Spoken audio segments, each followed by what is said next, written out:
계속하여 성경 속에 숨은 일꾼들을 찾아내고 또 그 숨은 일꾼들 가운데 주시는 말씀의 은혜를 수요일 밤에 나누고 있습니다.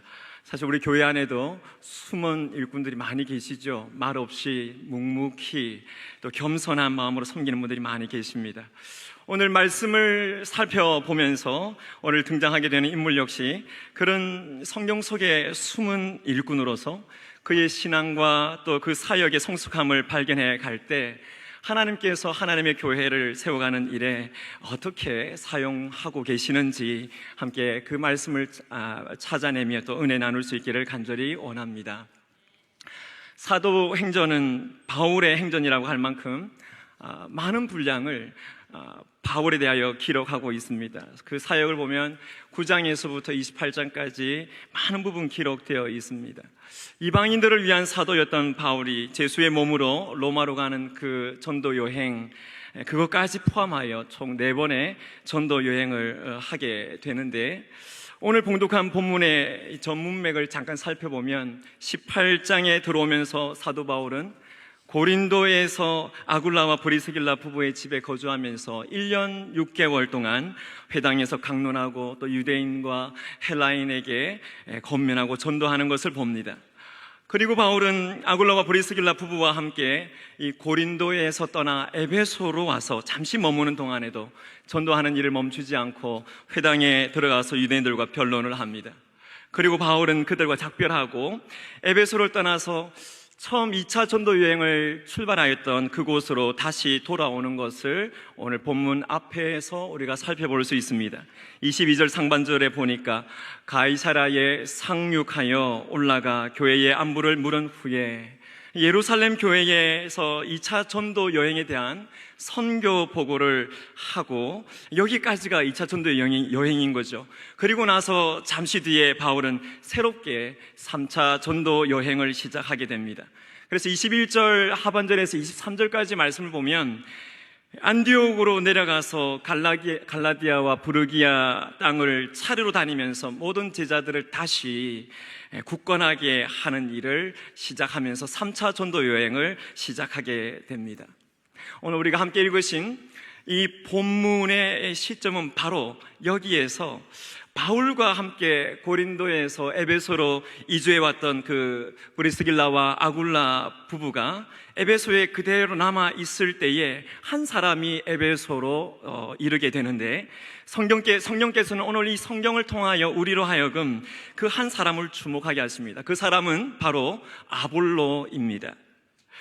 성경은 그 사람 아볼로에 대해서 한 가지 부족한 것이 있다라고 말합니다. 그리고 그에 대해서 설명을 할 때 아볼로는 일찍이 어려서 주의 도를 배운 자이고 또 성경에 능통한 자이고 또 언변이 너무나 좋아서 예수에 관한 것을 자세히 말하며 가르치는 일에도 능한 사람이라고 말씀합니다. 뿐만 아니라 자신이 필요한 것이 무엇인지를 알고 그것을 배워야 할 것이라고 했을 때 잘 배우고 받아들이는 일을 잘하는 사람인 것을 우리가 볼 수 있습니다. 이런 아볼로와 그의 사역에 대해서 성경이 오늘 본문이 결정적으로 평가할 때 27절에서 이렇게 평가합니다. 그가 가매 은혜로 말미암아 믿은 자들에게 많은 유익을 주는 자라고 했습니다.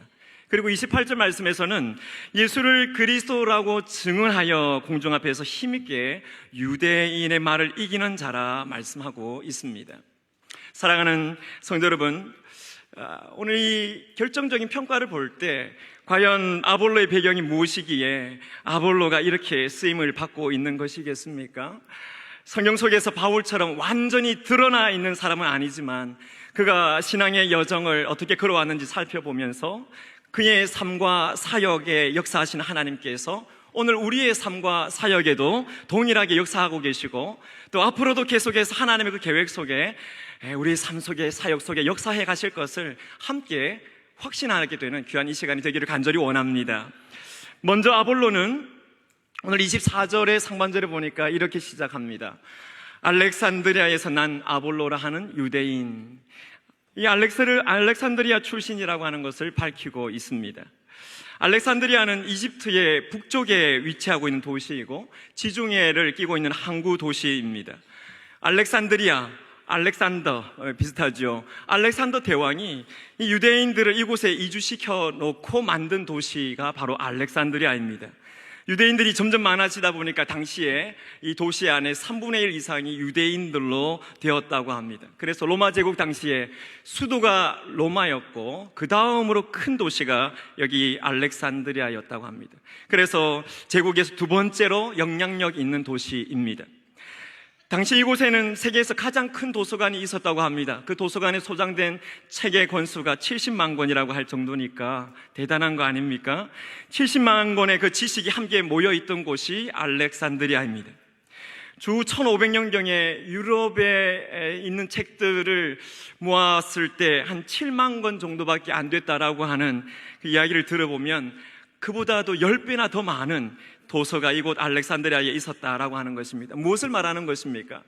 이와 같이 지식과 학문이 발달한 도시이고 사상과 철학이 발달된 도시이고 그리고 유명한 수학자, 철학자들이 이곳에서 출생한 이 알렉산드리아에서 아볼로도 출생했다라고 하는 것은 그도 역시 그의 성장기를 통해서 체계적인 지식을 소유한 자이고 학문에 능통한 자라고 하는 것을 뒷받침할 수 있는 이야기입니다. 심지어 가말리엘 문화에서 배운 누구죠?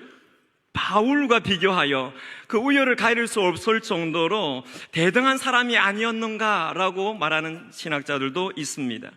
어쨌든 이런 높은 교양과 또 철학과 수사학까지도 일가견이 있었고 유대인이었기 때문에 구약 성경에 대해서도 박식한 그가 왜 에베소로 이주하게 되었는지에 대해서는 오늘 성경은 말하고 있지 않지만 그러나 이 24절 한 절 알렉산드리아에서 난 아볼로라 하는 유대인이 에베소에 이르니 이 사람은 언변이 좋고 성경에 농통한 자라 하는 이 짧은 한 절을 묵상할 때 바로 뒤에 이어 나오는 28절까지의 그 말씀이 우리 안에 같이 묵상되지 않나 생각됩니다. 알렉산드리아에서 한 사람 아볼로에 대해서 하나님이 가지고 계시는 그 섭리, 하나님이 갖고 계시는 그 계획, 이 한 절만 보더라도 느낄 수 있지 않습니까? 역사의 주관자이시고 인생의 주인 되시는 하나님 아버지께서 한 영혼을 계획하시고 인도하실 때에 하나님의 나라와 복음을 위하여 또 우리의 길을 미리 준비하고 일하고 계시는 그분이 바로 우리 하나님이십니다. 요한복음 5장 17절 말씀을 보면 내 아버지께서 이제까지 일하시니 나도 일한다 하시고 주님이 말씀하시는데 한 사람 아볼로를 위하여 하나님 아버지께서 그의 길을 이미 예비하시고 인도해 가실 것임을 24절 뒤에 우리는 예견할 수 있어서 기대가 됩니다. 24절 이 첫 문장 한 줄의 삶을 우리가 살고 있어서 여기에 지금 내가 머물러 있다고 한다 할지라도 내 인생 가운데 역사하시는 그 하나님의 역사하시는 것이 지금 내 눈에 보이지 않는다고 할지라도 나에게 지금 아무런 일이 일어나지 않고 있다고 할지라도 하나님께서는 복음을 위하여 하나님의 나라를 위하여 택하신 백성을 위하여 우리를 준비하시고 일하고 계시다고 하는 사실을 우리가 기억하실 수 있기를 간절히 바랍니다. 내 지금 신앙의 시작이 신앙의 이 계단의 가장 밑바닥에 있다고 할지라도 하나님께서 교회를 위하여 우리에게 주신 은사, 재능 또 오늘 알렉산드리아와 아볼로와 같이 이 지성, 감성 이런 것들을 하나님 우리에게 주셨다면 이거 결코 무시할 수 없는 것입니다. 우리가 그리스도를 위하여 하나님 앞에 일하도록 하나님께서 24절에 머물러 있게 하지 않으시고 28절까지 이어가시는 그 하나님의 일하심이 있기 때문에 오늘 이 자리에 앉아 계시는 모든 성도님들이 이제 곧 머지않아서 하나님께서 사용하시는 자들이 될 것임을 믿습니다. 그리스도를 위하여 헌신할 때 아볼로에게 주신 이 지성과 같이 우리에게 주신 그 모든 것 우리가 잘 간직하고 있기를 바랍니다. 지금 내 신앙이 초보의 걸음을 걷고 있어서 내가 어떻게 사용될지 모르고 내게 주신 비전이 뭔지 모른다고 할지라도 알렉산드리아의 이 아볼로를 생각할 때 하나님께서 그를 알렉산드리아에서 에베소로 이주하게 하시고 또 하나님을 위한 열정을 갖게 하시고 복음을 위하여 살게 하시고 또 이 땅에 수많은 사람들을 주님께로 돌아오게 하는 일에 그를 사용하실 것처럼 우리도 사용하실 것을 꼭 믿으실 수 있기를 바랍니다. 이미 그런 믿음을 갖고 계신 분들이라면 하나님께서 이제 어떻게 역사하실지 그 기대를 우리 안에 가질 수 있기를 간절히 바랍니다. 두 번째로 에베소의 아볼로를 한번 만나보겠습니다. 우리가 제일 먼저 확인할 수 있는 것은 그가 가르침에 있어서 엄청난 열정을 가진 자라는 사실을 알 수 있습니다. 25절 말씀에 보면 그가 일찍이 주의 도를 배워 열심으로 예수에 관한 것을 자세히 말하며, 26절에도 회당에서 담대히 말하기를 시작하거늘이라고 표현한 것을 보면 잘 알 수 있습니다. 아볼로는 세례 요한의 몇몇 제자들을 통해서 기독교의 가르침, 복음이겠죠. 그 복음을 배웠을 것입니다. 이 아볼로는 배우고 깨닫는 것에 대한 강한 신념을 갖고 있는 사람인 것 같습니다. 그래서 열심히 예수에 관한 것을 전함에 있어서도 자신의 깨달음에 대한 확신을 갖고 가르치는 자였습니다. 열정적인 사람 만나보셨습니까? 열정적인 사람 만나면 자신의 열심을 다른 사람들에게 전념시키지 않습니까? 오늘 말씀의 후문맥에 19장 1절 이하의 말씀을 보면 아볼로가 고린도에 건너가 있을 때 바울이 다시 에베소로 와서 어떤 제자들을 만납니다. 그리고 그들의 믿음을 확인해 봅니다. 그 사람들 역시 요한의 회개의 세례만 알고 있음을 확인하는 것을 보게 되는데, 그걸 보면서 아볼로의 그 열정이 어쩌면 이들을 전념시켰을지도 모르겠다는 생각도 해봅니다. 여러분, 우리는 그렇지 않습니까? 이 진리가 정말 중요하다라고 확신하게 되면 그 진리에 대한 그 열정 때문에 진리에 대한 열정적인 사람이 되지 않습니까? 내가 이제 주의 도를 배우고 예수 그리스도가 구원의 길이요 진리요 생명인 것을 내가 깨닫고 그 구원의 은혜를 내가 확신할 때 이 진리를 전하고 싶은 그 열정이 내 안에서 일어나지 않습니까? 내가 비록 이 진리에 대해서 모든 것을 다 알고 다 설명할 수 없다고 할지라도 이 사람을 만나면 예수가 길이라고, 이 사람을 만나면 예수가 생명이라고 전도자의 삶을 살아가게 되는 것은 내가 만난 예수 그리스도에 대한 그 신념에 대한 확신이 있기 때문인 줄 믿습니다. 이처럼 우리가 신앙의 계단을 이제 하나씩 밟고 올라가게 될 때에 우리는 하나님을 향한 우리의 열정을 날마다 플러스 알파 할 수 있는 것을 찾아야 되고 그것을 사모해야 할 것입니다. 우리가 영적인 그 감격이 점점 약하여지는 그 일이 우리에게 찾아올 때 그걸 분별하여서 피할 수도 있어야 할 것입니다. 아볼로가 열심으로 예수에 관한 것을 만약에 전하지 않았다면, 아볼로가 일찍이 하나님을 경배해오던 그 삶을 만약에 포기하고 다 그만두어 버렸다면, 아볼로가 자신이 전한 그 예수를 인하여 하나님과 새로운 관계를 맺는, 그래서 기뻐하는 그 새로운 신자들과 함께 시간을 같이 만나게 못했다면 아볼로는 역시 그 신앙도 냉랭해지게 되었을 것입니다. 사랑하는 성도 여러분, 오늘 이 저녁에 나오신 우리 모든 성도님들은 말씀에 대한 사모함을 가지고 계신 분인 줄 믿습니다. 예배의 삶이 하나님 앞에 바로 세워지기를 소망하는 자들인 줄 믿습니다. 그것은 곧 하나님 앞에 열정을 갖고 계신 분인 줄 믿습니다. 그렇다면 날마다 내 신앙의 주를 향한 열정을 날마다 어떻게 플러스 알파 할 것인가를 찾아내고 교회 가운데에서 엎드려 기도하면서 내 열정이 식지 않냐고 하나님 앞에 더 뜨거운 마음으로 나아갈 수 있도록 주를 사랑하는 마음과 영혼을 사랑하는 그 마음으로 충만해져야 할 것임을 믿습니다. 오늘 이 자리에 계신 모든 분들이 그런 열정의 소유자들이 다 되실 수 있기를 간절히 바랍니다. 아볼로가 설득력이 있는 웅병가였고 또 구약 성경에 능한 자였고 예수에 대한 그런 열정을 갖고 있는 사람이었지만 성경은 그가 부족한 것이 있다라고 말했습니다. 그것이 무엇입니까? 25절 말씀에 보면 요한의 세례만 알 따름이다 라고 말합니다. 무슨 말이죠? 그도 모르는 게 있다는 거죠. 다 알지 못하고 있다는 겁니다. 여기서 요한은 세례 요한을 말합니다.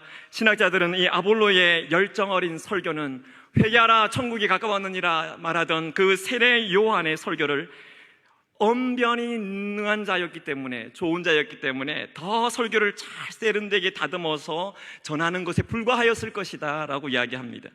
요한은 죄로부터 회개에 초점을 맞추면서 메시아의 그 나라에 헌신하면서 그 나라를 위해서 준비하겠다는 다짐의 그 외적인 징표로서의 물 세례를 주는데 주력했을 것이라는 겁니다. 아볼로는 언변이 좋은 사람이어서 더 설득력 있게 말했겠지만 요한이 했던 그 일을 하도록 사람들에게 촉구하는 정도의 영적인 수준이었을 거라는 겁니다. 세례 요한이 죽기까지 예수님에 대해서 이야기한 것 가운데 부분적으로 세례 요한의 제자들을 통하여 배웠기 때문에 아볼로가 갖고 있는 예수님에 관한 지식에는 한계가 있을 수밖에 없었습니다. 어느 날 아볼로가 회당에서 탁월한 언변으로 담대히 예수에 관한 것을 말할 때 그 설교에 이끌려서 아볼로의 설교를 듣고 있는 사람이 있었습니다. 그들은 바울과 함께 고린도에서 동역을 하다가 바울을 따라서 에베소로 건너와서 에베소에서 계속 사역을 하고 있었던 브리스길라와 아굴라 부부였습니다.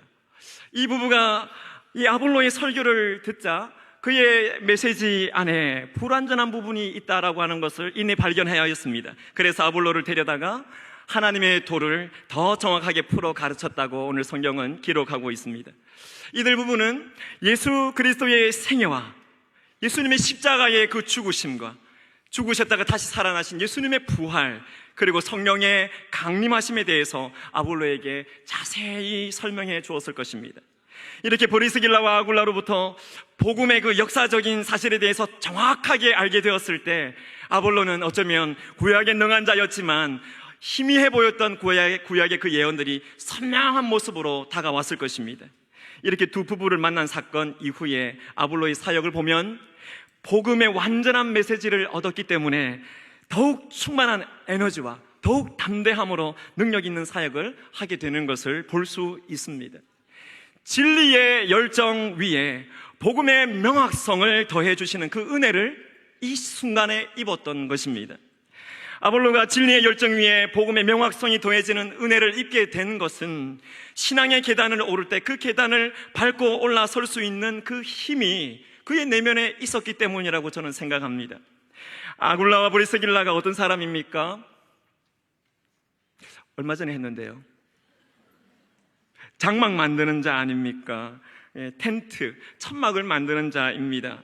여러분, 직업에는 기촌이 없지만 이 외모적으로 봐서 장막 만드는, 천막 만드는 일을 하는 이 브리스길라와 아굴라를 보면 어쩌면 그리 대단하지 않은 사람으로 보였을 것입니다. 아볼로에게도 그렇게 보였을지도 모르겠습니다. 하지만 아볼로가 직시하고 있는 것은 하나님의 도를 배우는 일이라면 학력이나 직업이나 명예나 권력이나 어떠한 것이 나보다 못하다 할지라도 주의 도를 배우려고 하는 그 겸손한 자세로 말씀 앞에 있었다라고 하는 것입니다. 아볼로가 그러한 사람이었습니다. 아볼로에게 이런 겸손한 자세는 여러분 어디서 나왔겠습니까? 일찍이 주의 도를 배우면서 하나님에 대한 열정과 하나님이 내 삶의 길을 인도해 가실 거라고 하는 그 신뢰 안에 있었기 때문에 하나님께서 보여주시고 들려주시는 것을 믿고 따르는 순종함이 그에게 있었기 때문이라고 생각합니다. 여러분, 사회적인 명성과 학식과 권력을 갖고 있는 신앙의 초보인 한 순원이 우리 교회에 등록하였습니다. 다락방에 연결되어서 순장님을 만났는데 더욱 탁월한 명성과 더욱 탁월한 학식과 더욱 탁월한 권력과 더욱 탁월한 재력을 갖고 있는 순장님이 아니고 공사장에서 막노동을 하고 있는, 하지만 신앙은 너무나도 귀하고 좋은 순장님을 만났다고 할 때 그 순원이 고민을 하겠습니까? 안 하겠습니까? 고민을 한다면 신앙의 한 단계를 더 올라가야 될 자이고, 만약에 고민하지 않는다면 그분은 이미 신앙의 그 단계를 올라선 자일 것입니다. 아볼로는 외모를 보지 않고 그 중심에 하나님의 진리를 보고 겸손히 배움의 자리에 나아가 앉았던 사람입니다. 완전한 복음 앞에서 사람을 보지 않고 그 부부 선생님 앞에서 학생이 되기를 전혀 주저하지 않았던 이 아볼로는 이전보다도 더 훌륭한 교사요, 더욱 탁월한 목회자로 성장할 수 있었습니다. 그 이후에 오늘 말씀에 보면 아볼로가 아가야 지방으로 건너가고자 할 때 이 에베소 공동체 안에 함께하던 형제들이 이 아볼로에게 한 귀한 일이 있습니다. 그것은 뭔가 하면 소개장을 써주는 겁니다. 추천서를 써 보내면서 아볼로를 영접하고 맞아들여야 할 것을 격려하고 있는 것을 27절 상반절에 보면 알 수 있습니다. 이 아볼로는 에베소의 형제들에게 이런 추천서를 받기에 합당한 자세를 갖고 있었고 온전한 복음을 소유하고 있게 되었던 것입니다. 사랑하는 우리 사랑의 교회 성도 여러분, 신앙의 또 한 계단을 오르기 위해서 겸손하고 겸비한 자세로 사람 앞에 엎드리는 것이 아니라 하나님과 그 복음 앞에 엎드릴 줄 아는 자가 다 되실 수 있기를 간절히 원합니다.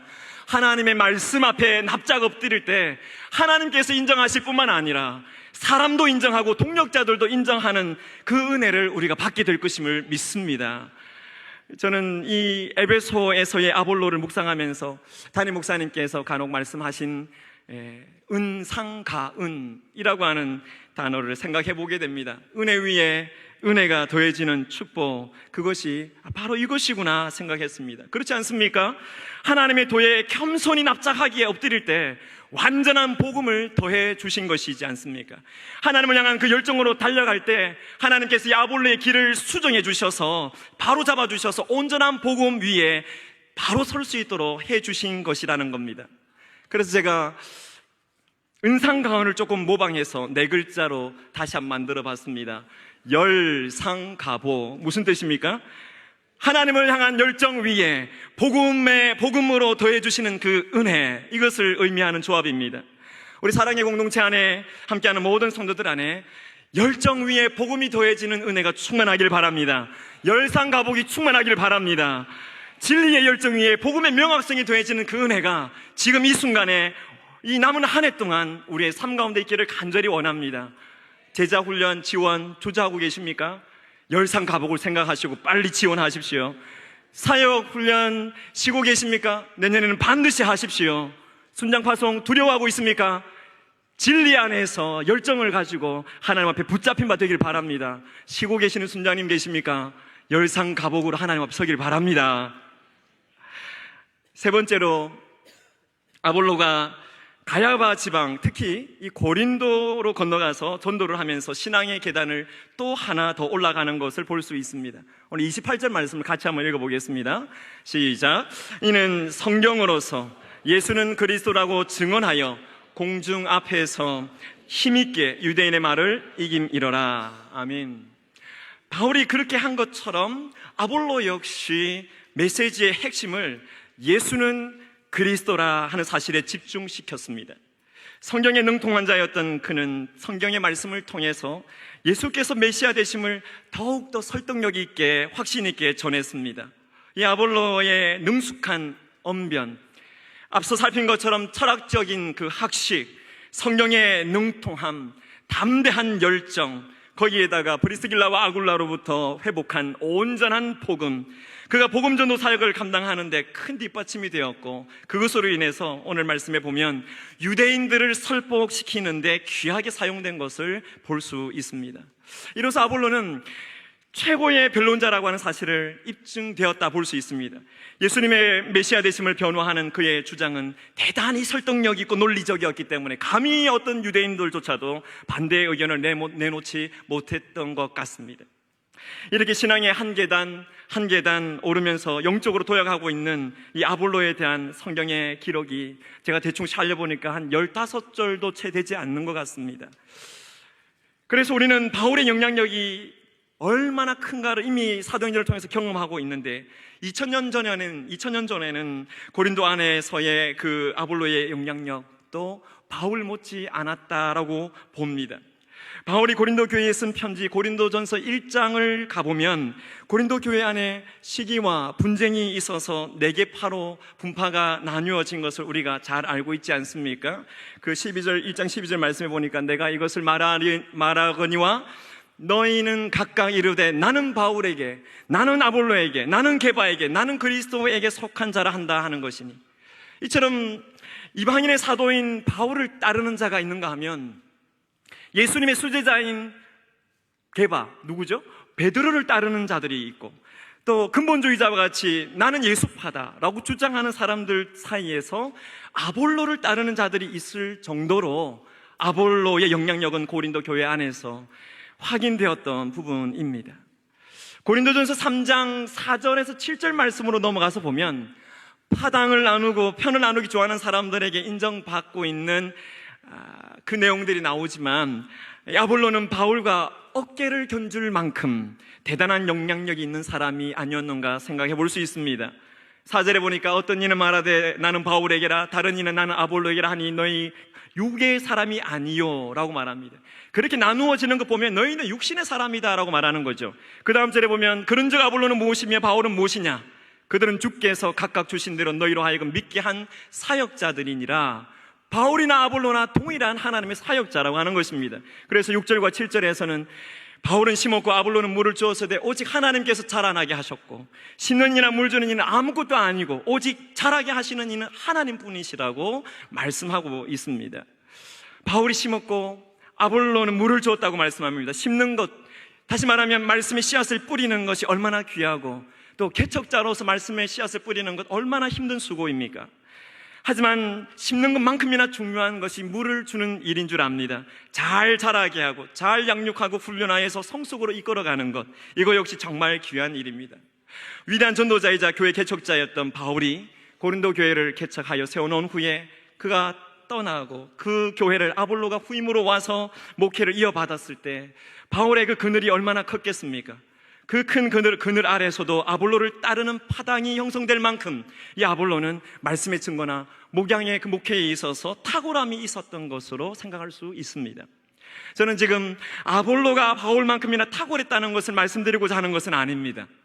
아볼로가 신앙의 계단을 한 계단씩 올라가면서 신앙의 수준과 복음의 능력을 갖추게 되고 그래서 고린도 교회 안에서 리더십으로서 갖는 탁월한 목회자였지만 바울의 그늘 속에 가려져 있었던 사람입니다. 그래서 어떻게 보면 이 아볼로의 귀함이나 훌륭함이 바울의 그 그늘에 숨겨져 있었지만 하나님이 보시는 그 관점에서는 빛을 내는 보석과도 같은 인물이었음을 알 수 있습니다.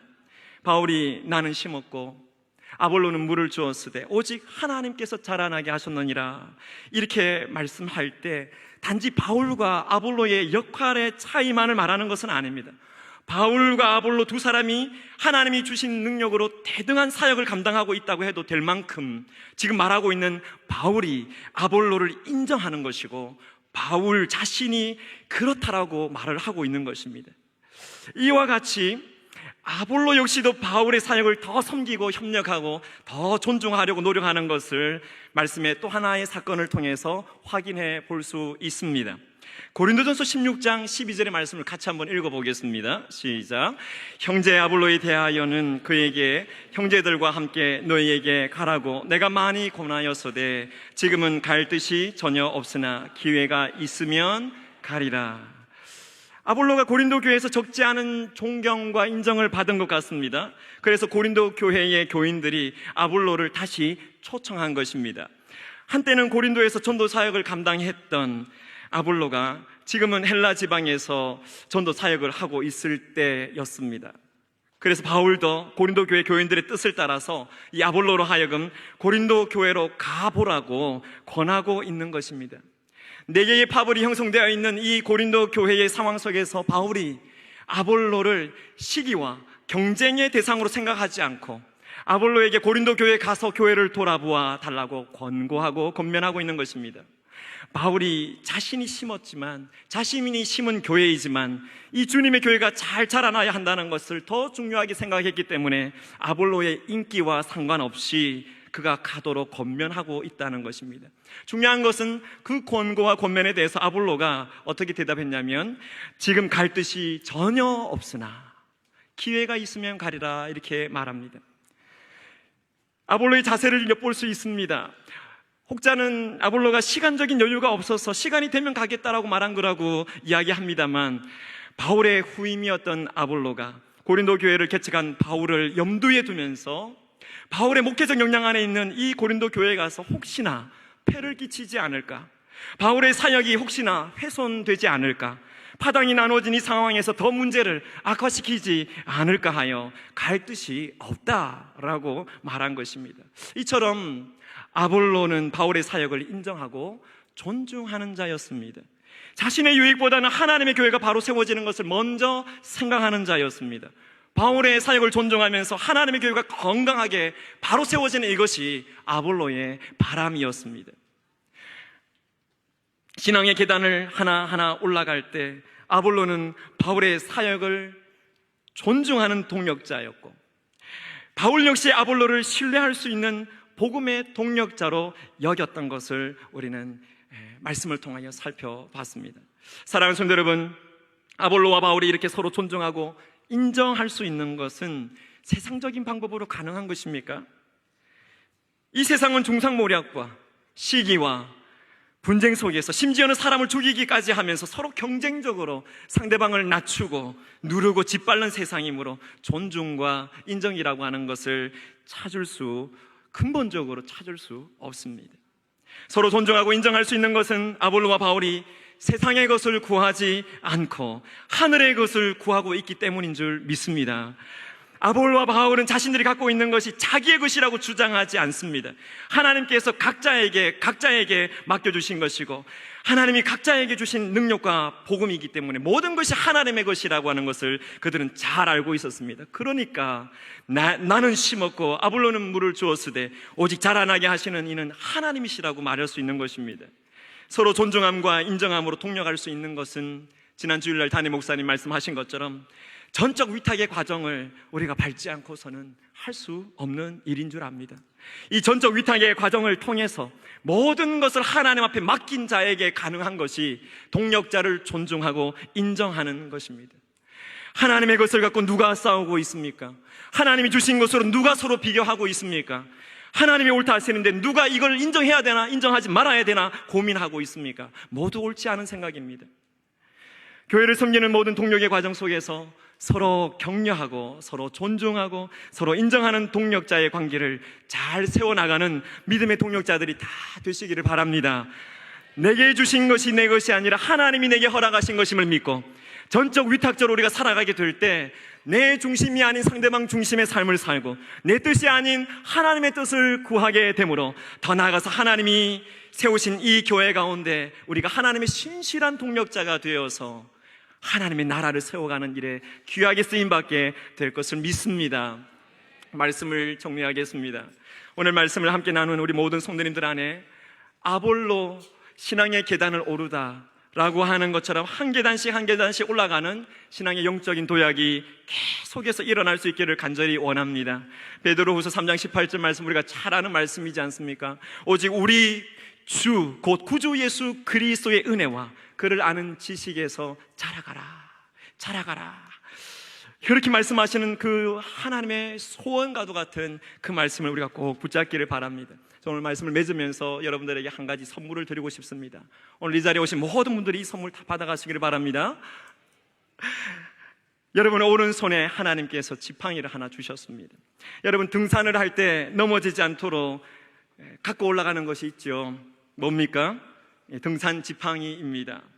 넘어지지 않고 때로는 균형이 흔들리지 않고 잘 잡도록 또 무거운 것을 메고 올라가면 그 경사진 곳에서 뒤로 밀리지 않도록 하기 위해서 이 등산 지팡이 알파인 스틱을 가지고 우리가 갑니다.